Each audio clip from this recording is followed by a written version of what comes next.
Hello, good morning everyone. So, welcome back sa mini vlog ko and again this is AJ Mole and thank you sa mga lahat nag-follow. Yung content ko is more about international student applying here in Dublin, Ireland. And ayun, so I think I just decided that this is the perfect time that I need to create the content about the whole process kung paano ako nag-apply dito sa Dublin. And yes, um So actually it was started with a dream before kasi um way back 2012 I won in a video competition in Australia and I experienced how to study and live in like my prize is a 7 weeks study and adventure sa Australia. So kaso parang bitin siya nung time na yon. So sabi ko balang araw magiging international student ako. So yun at natupad din yun. Natupad siya with God's grace. So ayun I will start my I will start my this video kung ano. So during pandemic nag-apply na ako kasi syempre lockdown, bored ka. So so I was a teacher in Laos. I teach dance for on that time. So online lahat. So I have a lot of time na mag-search or something. So then that time also there's a lot of international student na nag-upload ng kanilang mga content sa YouTube, sa TikTok, dito sa mga ibang social media platform. So I saw it a lot. So kaya sabi ko I try to read and research also. So I plan to go to Canada, I plan to go to Australia and weigh in some things also. Pero yeah, so ayun and I was ended up to apply here because my girlfriend also um shared to me that I mean my girlfriend before but now it's my wife shared to me about why not try Europe or Ireland. So ayun, so nag-start ako ng application ko on 2024. That was February 27. So yung ginagawa ko ay nag-a-apply ako sa mga schools and ayun, nagsasubmit ako ng resume ko, ng cover letter ko, kung ano yung plan ko, yung statement of purpose ko, tapos attach yung mga certificates ko, tapos ayun, so sinesend ko siya sa mga school. Yung usually, yung ginagawa ko ay ina-attach ko lahat. Ina-attach ko yung aking cover letter, resume, lahat. Yung aking mga certificates, and also trying to persuade schools like, yeah, it's like entirely random things na mag-apply sa mga schools sa Dublin, Ireland. So, actually, tinitingnan ko rin kung gaano siya kalayo sa city center or something. So, ayun. Then, luckily, may nag-reply sa aking email and that's the National College of Ireland. And yung program na kinuha ko is Higher Diploma in Science and Computing. So, yan, parang computer science kasi nung nag-apply ko last 2024, I was an ICT teacher already. Na-promote ako nung time na yun. Then I was really trying to build a career on that way kasi I also have like experience in web developing and programming and yon. So sabi ko, I think nung nag-research ako, isa din doon na critical skills siya dito sa Dublin. So I try to to get that program and ensure talaga ako na gusto ko siya at yun yung gusto kong gawin. So yun yung pinaka-importante kasi kailangan mong kunin yung program, kailangan mong kunin mong kurso to study is dapat yung gusto mong gawin kasi yun talaga yung magbibigay sa iyo ng grit na kailangan mo siyang i-pursue kasi gusto mo siya.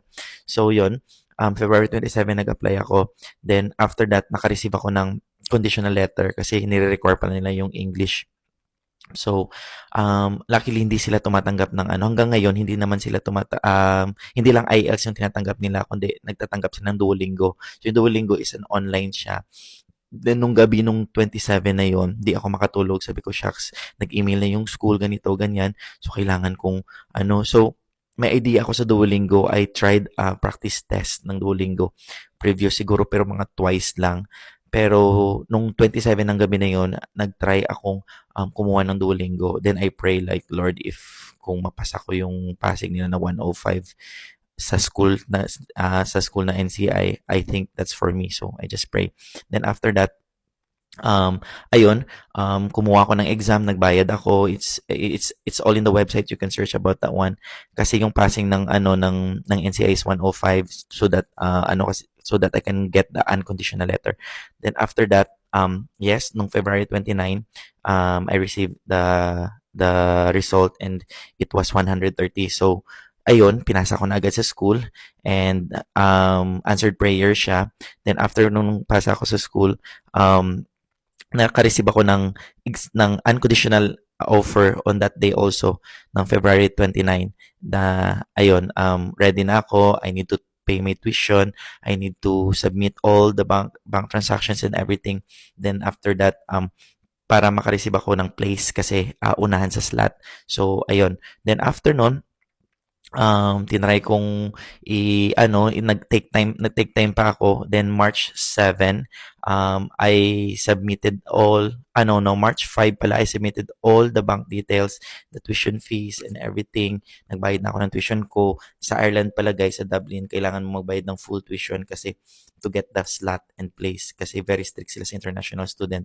Kailangan mong ipakita sa immigration na hindi ka pabigat dito sa country nila at hindi ka yung problema. So, ayun. So that's why they required international student to pay the tuition fee full, and at the same time, they also required a proof of funds. So later I will discuss about that one. So yon, nung March 5, nag-submit na ako ng lahat ng mga papers ko sa school. Then on March 7, naka-receive na ako ng place. So accepted without condition. So from that time, March 7, it was a waiting time na because I need to collect the documents that I need to submit. I need to connect with the agent. I need to collect also all the necessary things, requirements, papers, diploma, transcript of records, lahat-lahat yon. So, and ibibigay naman ng school kung ano yung nire-require nila for you to proceed. Then, ayun, nung March 9, nag-start na ako ng collect ng documents ko and kailangan pero good thing is kasi before that kasi may mga naiipon na ako kasi nag-apply ako sa Canada, Australia. So may mga documents na meron sa akin. So mas maganda na yung application niyo talaga guys is it takes time. Dapat a year niyo siya planuhin para at least hindi kayo ngarag kung may opportunity na or may school na tatanggap sa inyo. Then ayun, from March then after collecting my documents from March 9, lodge na ako ng aking ng aking ng aking papers sa immigration, nilodge ko sa immigration. That is for my student visa. So nilodge ko lahat. Tapos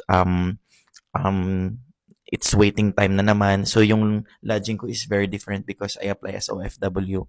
So nag-apply ako sa Hanoi. So walang direct embassy yung Ireland sa Laos kung saan ako nagtatrabaho. So it's either sa Bangkok ako mag-apply pero they required if you are resident or residing in Laos, you're required to submit your documents in Hanoi. So ayun. So sinubmit ko siya sa Hanoi via DHL. Then so ayun na nga, may pa-change angle tayo. Okay, so after ko na-submit na and the immigration email me nung May 29. So May 29, so imagine mo, nilodge siya ng May 8, May 29 nag-ask sila kasi parang may kulang akong documents from na I need to submit sa immigration. I think yun yung tawag dito, yung may isang papel sila na hiningi sa school na hindi ko na-submit. So, I need to contact the school. Then, after that, nung nag-reply sila sa akin, I need to sinubmit ko yung documents ko via email na. So, I think okay din. Medyo mahirap lang and challenging yung pag-apply sa Hanoi kasi yung ibang nag-a-assist, hindi masyado kaming nag-iintindihan ng English. Pero luckily, naka-proceed naman siya, naging maayos naman. Then after I submit nung May, so ilang days lang siya talaga guys from my lodge nung May 8, so May 29, yung embassy nag-contact na sa akin. Then after that, May 31, naka-receive na ako ng email na my student visa was approved. So yun po yung process ng aking application from emailing the school going to the approval of my visa. And isa pa yun na nakatulong sa akin kasi dito sa Ireland, pag you apply sa mga schools, they required to have an agent kasi nga ang daming nag-apply sa ibang bansa. So ayun, kinontak ako ng kinontak ko yung IDP Philippines, si Miss Jel. Shout out to Miss Jelly. So, siya yung nagtulong sa akin. It's free, guys. So, you can also ask some information sa IDP Philippines. Kahit madami silang mga program na nasa Pilipinas. So, I asked her na ma'am, nasa Laos kasi ako. I'm working here. So, pinayagan niya naman ako na i-assist niya ako to check all the documents I need before I will lodge my visa sa immigration. So, ayun, very helpful talaga. Helpful yung IDP Philippines. So, ayun, so kung titingnan nyo guys, DIY lang yung application ko. Wala akong agency. So you can also do it. Make sure lang na yung kurso na kukunin nyo guys ay may pathway siya. Meron siyang critical skills siya. Makikita nyo rin po yung critical skills kung mag-search kayo kay Gulo-Gulo. Sorry, I call Google Gulo-Gulo. Mag-search kayo kay Gulo-Gulo. So, kailangan i-search nyo yung mga program list, DETE ng yun yung mga occupation list na critical skills na nire-require ng Ireland. Ang dami, mas sa healthcare, sa technology, and meron din sila sa yung mga CPA dito and also mga engineers. So, ayun. So, you can check all that one. So, from there, you can decide kung ano yung program na kukunin nyo. Then, after nun, you can also choose what school na pasok sa budget kasi importante yun guys yung budgeting. So, pagdating naman sa proof of funds, so, hindi ka sa, yung, hindi, 'di ba sinabi ko earlier that you need to pay your tuition fee for full. So, hindi pa kasali yon sa immigration required you to have a proof of funds but depende po siya sa program na kukunin nyo. For what if magkuha kayo ng 1 year na program, you need to show the to immigration na proof of funds of 10,000 euros. Kung 2 years naman siya, 20,000 euros. Kung 3 years siya, 30,000 euros. So parang 10,000 euros a year yung nire-require nilang proof of funds. Pero pwede pong may sponsor ka. Basta i-provide mo lang lahat ng mga form, mga requirements nila kung sino yung sponsor sa iyo or something. So lahat-lahat 'yan. So i-assist kayo ng agent na naka-assign sa inyo kapag may school na nang tumanggap sa inyo, I mean. So ayun, ngayon second sem na and I think going okay naman, nababalance naman yung trabaho dito at saka yung pag-aaral. So na-culture shock na ako sa pag-aaral dito kasi madaming essay. Parang hindi na nga ako nakapagpagupit ng buhok ko pero I like my hair kasi nakakatulong siya sa lamig. And it's winter here right now. Nasa -3, -5 yung feeling ng yung temperature dito. And hindi pa naman siya nag-drop ng -1 but it feels like -8, -7. So ayun. So kaya balot na balot ako. So kailangan mong balutin yung katawan mo para uminit. So anyways. So ayun, magse-second sem na next week.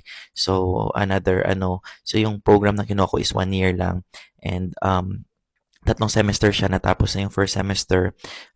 Sa awa ng Diyos, kailangan lang ng matinding prayers and hard work and you need to balance your time as well. Kasi I believe na after ng graduation, may patutunguhan talaga yung kurso kong kinuha and I can always share to you my experience and ayun. So if you have any questions guys, you just pop up your comments below. I try to answer it as much as I can. Kung meron akong oras, palagi kong sinasagot yung mga comments nyo by creating a video. So ayun, yun lang yung masishare ko ngayon. I think my video is too long already. And thank you very much sa lahat ng mga nag-likes and ng mga nag-follow sa akin sa TikTok. And that's it. Bye-bye.